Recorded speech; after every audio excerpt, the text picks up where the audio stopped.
Hey everyone, this is Ayesha और आज हम बात करने वाले हैं एक psychological thriller movie Speak No Evil के बारे में, जिसकी रेटिंग्स काफ़ी अच्छी है और मैं डेफिनेटली कह सकती हूँ कि ये इस साल की one of the best movies में से एक है, जिसकी एंडिंग थोड़ी डार्क है। वीडियो शुरू करने से पहले आपसे एक छोटी रिक्वेस्ट, अगर आपको वीडियो पसंद आए तो please like and subscribe my channel. इससे मेरे चैनल को ग्रो करने में बहुत हेल्प होगी। तो चलते हैं सीधा स्टोरी की तरफ। तो स्टोरी के स्टार्ट में हम देख पाते हैं आधी रात गए एक कपल कार ड्राइव करके एक जगह पे आके रुकते हैं। फिर सीन शिफ्ट होता है नेक्स्ट मॉर्निंग का, जहाँ सभी लोग एक होटल के पूल पे एंजॉय कर रहे होते हैं। हम मिलते हैं एक डेनिस फैमिली से, बियॉन, उसकी वाइफ लुइस और बेटी एग्नेस से। उनके पास एक आदमी आता है जिसका नाम पैट्रिक होता है, जो बियॉन से बड़े प्यार से उसकी चेयर मांगता है। क्योंकि उसने चेयर इतनी प्यार से मांगा था तो बियॉन मना नहीं कर पाता और अपनी चेयर उसे दे देता है। रात को सब लोग डिनर कर रहे होते हैं, तब पैट्रिक सभी को थैंक यू बोलता है और सबके साथ वाइन टोस्ट करता है, जिससे हमें पता चलता है कि वो एक अच्छा इंसान है। इसके बाद म्यूज़िक शो चल रहा था, तो बियॉन म्यूज़िक सुन के काफ़ी इमोशनल हो जाता है, तो पैट्रिक उसे चेयर अप करता है। रात में सब सो गए थे बट बियॉन को नींद नहीं आ रही थी, तो वो बैल्कनी पे जाता है और नीचे देखने पे उसे पैट्रिक दिखता है, जो उसी को देख रहा था। बट अगले ही पल वो गायब हो जाता है। अगले दिन बियॉन की फैमिली घूम रही थी, तो एग्नेस की टॉय खो जाती है, जिसे ढूंढने के लिए बियॉन जाता है। थोड़ा ढूंढने पे उसे वो टॉय मिल भी जाती है। जब वो वापस आता है तो देखता है लुइस पैट्रिक की फैमिली से बातें कर रही होती है।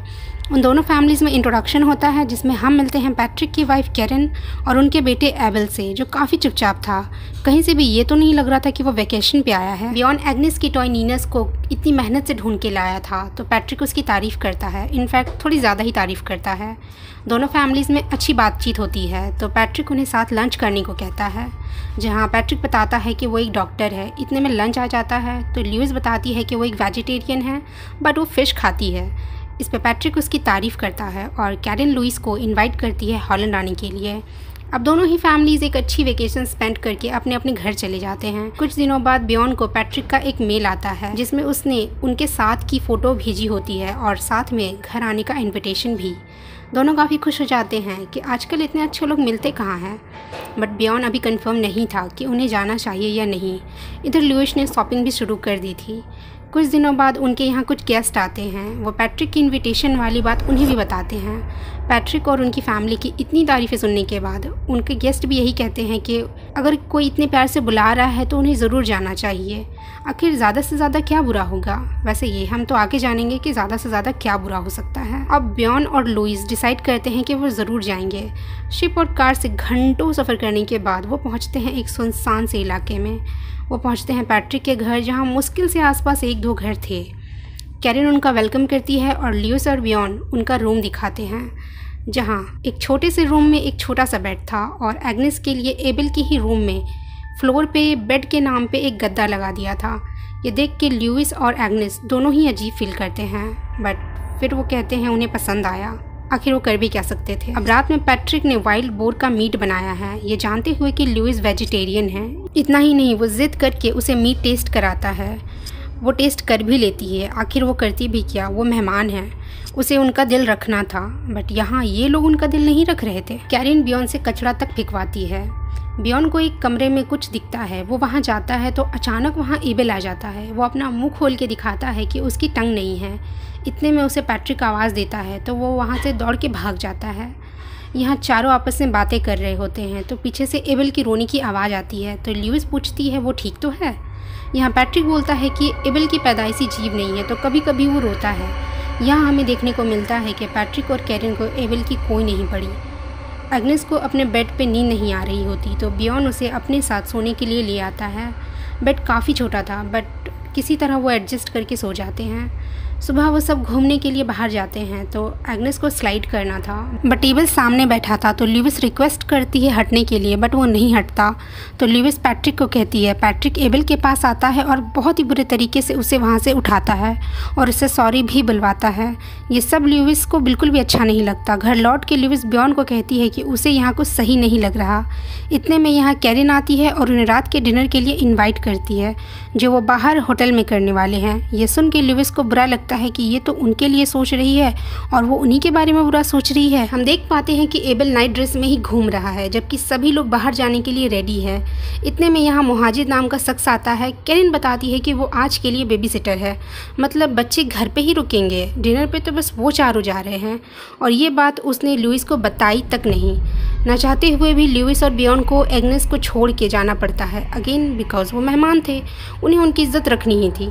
वो होटल पहुंचते हैं जो होटल जैसा दिख भी नहीं रहा था। वहाँ पैट्रिक उनके लिए काफ़ी सारा खाना ऑर्डर करता है। ये देख के लुइस और बियॉन काफ़ी खुश होते हैं कि उनकी अच्छी खासी मेहमान नवाजी की जा रही है। काफ़ी खाने पीने के बाद पैट्रिक और कैरिन उठ के डांस करते हैं, बट वो डांस कम और रोमांस ज़्यादा कर रहे थे। उन्हें देख के लुइस और बियॉन अनकंफर्टेबल फील करते हैं, तो माहौल को थोड़ा नॉर्मल करने के लिए वो भी डांस करते हैं, लेकिन फिर भी वो खुद को कंफर्टेबल फील नहीं करवा पाते पैट्रिक और कैरिन की हरकतों के कारण। अब बारी आती है बिल पे करने की, तो पैट्रिक बियॉन से बिल पे करवाता है। मतलब अब तो हद ही हो गई, यहाँ ये लोग मेहमान हैं, उल्टा उन्हीं से बिल पे करवाया जा रहा है। खैर, अब कार में घर आते वक्त पैट्रिक ने काफ़ी पी रखी थी, फिर भी वही ड्राइव कर रहा था और काफ़ी लाउड म्यूज़िक ही बजा रहा था। लुइस से काफ़ी इरिटेट हो रही थी, तो बियॉन म्यूज़िक थोड़ा कम करने को कहता है। इनफैक्ट लुइस भी काफ़ी गुस्से में चिल्ला के म्यूज़िक कम करने को कहती है, बट उन्हें तो जैसे किसी बात से फ़र्क ही नहीं पड़ रहा था। घर आके लुइस देखती है कि एबल बेड पे सोया है और एग्नेस भी नीचे सो चुकी है, तो वो जाती है शॉवर लेने। वहाँ पैट्रिक आता है ब्रश करने के लिए। वो काफ़ी क्लोज आ जाता है लुइस के, लेकिन तभी वो वहाँ से चला जाता है। लुइस इससे काफ़ी डिस्टर्ब हो जाती है, तो वो बियॉन के पास जाती है और वो दोनों रोमांस करना शुरू कर देते हैं। इतने में एग्नेस आवाज़ देती है, बट वो लोग बिजी थे तो एग्नेस को जवाब नहीं देते, और ये सब पैट्रिक देख रहा था। जब देर रात लुइस की नींद खुलती है तो वो एग्नेस को ढूंढती है। वो देखती है कि एग्नेस पैट्रिक और कैरिन के रूम में लेटी हुई है, जहाँ पैट्रिक बिल्कुल न्यूड हालत में सोया हुआ है। ये देख के लुइस डिसाइड करती है कि अब वो यहाँ एक मिनट भी नहीं रुकेगी। वो बियॉन को उठाती है और उसी वक्त वहाँ से निकलने को कहती है, और वो लोग चुपचाप आधी रात को वहाँ से निकल जाते हैं। रास्ते में एग्नेस देखती है कि उसका टॉय नीनस वहाँ नहीं है। लुइस उसे समझाती है कि वो उसे नया ले देंगे, मगर एग्नेस रोने लगती है। अब बियॉन अपनी बेटी के आंसुओं को देख नहीं पाता और गाड़ी वापस घुमाता है। बियॉन जाता है नीनस को लाने। इतने में एग्नेस को भी नीनस सीट के नीचे से मिल जाता है, तो लुइस जाती है बियॉन को बुलाने के लिए, बट यहाँ सिचुएशन बिगड़ चुकी थी। बियॉन को पैट्रिक से सामना हो चुका था। पैट्रिक बियॉन से बिना कुछ बताए ऐसी आधी रात यहाँ से जाने की वजह पूछता है कि उन्होंने क्या गलत किया। बियॉन कुछ ठीक से जवाब नहीं दे पाता, तो लुइस बोलती है कि वो इसलिए यहाँ से गए क्योंकि उन लोगों ने उनके साथ काफ़ी कुछ गलत किया। जैसे उन्हें पता है कि वो वेजिटेरियन है, फिर भी उसे मीट सर्व किया गया। उनके रहने के लिए इतने छोटे से रूम में इतना छोटा सा बेड दिया, और एग्नेस को भी ज़मीन पे सोने के लिए दिया, और रात को उनका बिहेवियर। इस पे कैरिन बोलती है, पहली बात तो उन्हें याद ही नहीं था कि वो वेजिटेरियन है, और अगर उसे कुछ नहीं खाना था तो वो मना भी कर सकती थी। वैसे बात तो सही है, और जैसा कि आप देख सकते हैं उनका घर छोटा है, वो कोई लग्जरी रूम या किंग साइज बेड तो अफोर्ड नहीं कर सकते। वो चाहते थे कि दोनों बच्चे साथ रहें, इसलिए एग्नेस का बेड उसके ही रूम में लगाया। उनके पास दूसरा बेड नहीं था, तो नीचे गद्दा लगाने के अलावा उनके पास कोई ऑप्शन ही नहीं था। और जहाँ तक बात है कल रात उनके बिहेवियर की, तो वो लोग ड्रंक थे, उन्हें कोई आइडिया नहीं है कि उन्होंने क्या किया, वो बस एंजॉय कर रहे थे। इसमें क्या गलत है? तो लुइस कहती है कि गलत ये है कि उन्होंने एग्नेस को अपने रूम में क्यों सुलाया। तो पैट्रिक कहता है, एग्नेस तुम्हें आवाज़ दे रही थी, तब तुम कहाँ थे? तब उसे एग्नेस का ख्याल नहीं आया? अब ये सब सुन के तो यही लगता है कि उनकी कोई गलती नहीं थी, उन्होंने अपना बेस्ट ट्राई किया मेहमान नवाजी में। अब दोनों ही अपनी अपनी जगह सही थे। लुइस को भी गिल्ट फील होता है, तो वो एक और दिन रुक जाते हैं आपस की गलतफहमियों को दूर करने के लिए। लुइस और कैरिन गार्डन साफ करते हैं, जहाँ कैरिन के सीजर से कुछ कट नहीं रहा था, और बियॉन और पैट्रिक बाज़ार से सामान लाने जाते हैं। रास्ते में बियॉन पैट्रिक को बताता है कि वो थक गया है अपनी लाइफ से, हर वक्त स्माइल करते करते उन लोगों के साथ उठ बैठ के जिन्हें वो पसंद नहीं करता। तो पैट्रिक उसे एक ऐसी जगह ले जाता है जहाँ दूर दूर तक किसी की आवाज़ नहीं सुनाई देती। वहाँ वो उसे ज़ोर से चिल्लाने को कहता है, जिससे कि उसका सारा फ्रस्ट्रेशन निकल जाए। बियॉन भी ज़ोर से चिल्लाता है और उसे काफ़ी बेटर फील होता है। वो घर आते हैं और साथ काफ़ी एंजॉय करते हैं, और यहाँ से एक नई दोस्ती की शुरुआत होती है। कैरिन एग्नेस को टेबल अरेंज करने को कहती है। इतने में लुइस के हाथ पे चोट लग जाती है, तो बियॉन पैट्रिक को देखने के लिए कहता है क्योंकि वो डॉक्टर है। यहाँ पैट्रिक रिवील करता है कि वो एक डॉक्टर नहीं है, इनफैक्ट वो तो कुछ काम ही नहीं करता, उसने तो बस अपनी इमेज अच्छी बनाने के लिए ये झूठ बोला था। ये सुन के लुइस और बियॉन दोनों को ही शौक लगता है कि कोई ये सब भी झूठ बोल सकता है, लेकिन वो लोग कुछ कहते भी क्या। टेबल पे कैरिन एग्नेस को कह रही थी कि ऐसे खाओ, ऐसे फॉक पकड़ो, तो इस पे ल्यूइस कह देती है कि वो उसकी बेटी को ना बताए कि उसे क्या करना है। अब दोनों बच्चे डांस परफॉर्म कर रहे थे। एबल उतने अच्छे से नहीं कर पा रहा था, बट वो एंजॉय कर रहा था। फर्स्ट टाइम पूरी मूवी में वो थोड़ा खुश था, बट पैट्रिक को उसकी खुशी हजम नहीं होती। वो उसे डांटता है और अच्छे से डांस करने को कहता है। वो फिर से शुरू करते हैं, मगर अब भी एबल नहीं कर पा रहा था, तो पैट्रिक उसे मुंह से बुरी तरीके से पकड़ के उसे डांटता है। ये देख ब्यॉन कहता है कि वो एक बच्चा है, वो उसे ऐसे क्यों ट्रीट कर रहा है।